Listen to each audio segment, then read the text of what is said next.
আসসালামু আলাইকুম, welcome to my channel মা মেয়ের সংসার। কেমন আছেন সবাই? আশা করছি আল্লাহর রহমতে আপনারা সবাই অনেক বেশি ভালো আছেন। আমি আলহামদুলিল্লাহ আপনাদের দোয়ায় ভালো আছি। তো বন্ধুরা, এখন হচ্ছে আমি এখানে এগুলো হচ্ছে মিষ্টি লাউয়ের বিচি, এগুলো আমি একটু ভেজে নিয়েছিলাম হলুদ আর লবণ দিয়ে। তো দেখতেও অনেক সুন্দর হয়েছে, খেতেও খুব ভালো লেগেছিল। সকালে নাস্তাটা তো করে নিয়েছিলাম, এখন প্রায় 10:30টার মতো হয়ে গিয়েছে। ততক্ষণের মধ্যে আমি মিষ্টি লাউয়ের বিচিগুলো ভেজে এখানে 1 কাপ চা নিয়ে বসে গিয়েছি খাওয়া করার জন্য। এরপর হচ্ছে খাওয়া দাওয়া শেষ করে চলে এসেছি পাকের ঘরের মধ্যে। তো এখানে চলে এসে রান্না করতেছি হচ্ছে গরুর হাড্ডি দিয়ে মিষ্টি লাউ রান্না করব। এই মিষ্টি লাউটার বিচিগুলোই আমি ভেজেছিলাম। তো বন্ধুরা, দেখতে পাচ্ছেন আমার হাড্ডিগুলো, গরুর মাংসের হাড্ডিগুলো কষানো হয়ে গিয়েছে। এখন আমি কেটে রাখা মিষ্টি লাউটা দিয়েও দিয়েছি। তো আমি আরও হচ্ছে রান্না করব, আজকে বিরিয়ানিটা রান্না করব মুরগির মাংস দিয়ে। তো বন্ধুরা, এক চুলার মধ্যে হচ্ছে আমি বসিয়ে দিয়েছি হাড্ডির তরকারিটা, অন্য চুলার মধ্যে বিরিয়ানিটা বসিয়ে দিব। তো বন্ধুরা, আমার ভিডিওটা আপনারা শেষ পর্যন্ত দেখতে থাকেন, ভালো লাগবে। দেখতে দেখতে যদি ভিডিওর কোনো অংশে আপনাদের একটু হলেও ভালো লেগে থাকে, বন্ধুরা একটা লাইক সাবস্ক্রাইব করে আমার চ্যানেলের পাশেই থাকবেন। তো কথা বলতে বলতে হচ্ছে আমি পাতিলটা বসিয়ে দিয়েছি, একটা বড় পাতিল দিয়েছিলাম। আমি এখানে 1.5 কেজি পরিমাণ বিরিয়ানি রান্না করব। তো সবগুলো এখানে হলুদ, ধনিয়া জিরার গুঁড়া, মরিচ, টমেটো, পেঁয়াজ, রসুন সবগুলো দিয়ে এরপরে হচ্ছে পরিমাণ মতো লবণও দিয়ে একটু ভালো করে কষিয়ে নিচ্ছিলাম। আমি গরের মশলাও দিব, এরপর হচ্ছে এখানে আরও দিয়ে দিব রাঁধুনি বিরিয়ানি মশলাগুলো। দেখতে পাচ্ছেন আমি রাঁধুনি বিরিয়ানি মশলার 1 প্যাকেট দিয়ে দিয়েছি এখানে, কারণ 1.5 কেজি চাউলের সাথে যদি একটা পুরো প্যাকেট দিই তাহলে একটা গ্রানটা ভালো হবে, এই জন্য সবগুলো দিয়ে দিয়েছি। তো এরপরে হচ্ছে আমি দিয়ে দিয়েছি কেটে রাখা আলুগুলো দিয়ে দিয়েছি। আমি এখানে আলু, গাজর, এরপরে হচ্ছে কিশমিশ, বাদাম সবগুলো এখানে আমি দিব। তো দেখতে পাচ্ছেন আমি গাজর, আলু, কিশমিশ, বাদাম সবগুলো দিয়ে দিয়েছি একটু ভালো করে কষানোর জন্য, নরম হওয়ার জন্য। তো এরপরে হচ্ছে সবগুলো কষানো হয়ে গেলে দিয়ে দিব আমি কেটে রাখা মুরগির মাংসগুলো। আমি হচ্ছে এই মুরগিটা সকালে নিয়ে আসছিলাম।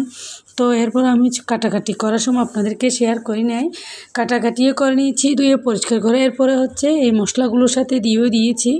তো মাশাআল্লাহ খুব সুন্দরভাবে আমার মশলাটা কষানো হয়ে গেছে, মাংসগুলো খুব সুন্দরভাবে কষানো হয়ে গিয়েছে। আমি প্রথমে হচ্ছে তেল দিয়ে মশলাগুলো কষিয়ে নিয়েছিলাম, এখন দিয়ে দিয়েছি হচ্ছে ঘি দিয়ে দিচ্ছি। এটা হচ্ছে আড়ঙের গাওয়া ঘি। তো ঘিটা মাশাআল্লাহ অনেক গ্রান ছিল। এটা আমি নিয়ে নিয়েছিলাম রমজানের জন্য। তো রমজানের আগে একটু বিরিয়ানিটা খেয়ে নিতেছি সবাই মিলে, কারণ রমজানের মধ্যে ভাজা পোড়া বেশি হয়ে যাবে। তো তার মধ্যে যদি বিরিয়ানিটা হয় আরও বেশি খারাপ লাগবে, এই জন্য আমি রমজানের আগেই করে বিরিয়ানিটা করে নিচ্ছি, কারণ আজকে হলো শুক্রবার, সবাই পছন্দ করে বিরিয়ানিটা, এই জন্য। তো কথা বলতে বলতে আমি হচ্ছে বিরিয়ানিটা রান্নাও করে নিয়েছি। মাশাআল্লাহ খুব সুন্দরভাবে আমার বিরিয়ানিটা রান্না হয়ে গিয়েছে।